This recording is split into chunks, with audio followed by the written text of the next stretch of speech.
এই চতুর্থ শিল্প বিপ্লবটা তখন শুরু হয়েছে ইন্টারনেট ব্যবহার। তো এই ইন্টারনেট যখন আমরা ব্যবহার করতে শুরু করেছি, আমরা সারা ওয়ার্ল্ডে কানেক্টেড হয়ে গেছি।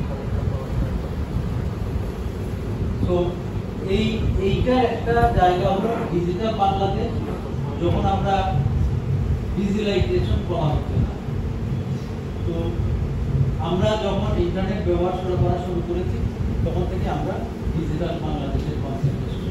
এবং আমরা এই যে মোবাইল ব্যাংকিং আমরা বলি, বিকাশ, তারপরে নগদ, এগুলো হচ্ছে ডিজিটাল বাংলাদেশের একটা পার্ট। অর্থাৎ অনলাইন ব্যাংকিং যখনই আমরা অনলাইন সিস্টেম করেছি তখনই এটা ডিজিটালাইজেশন, ডিজিটাল।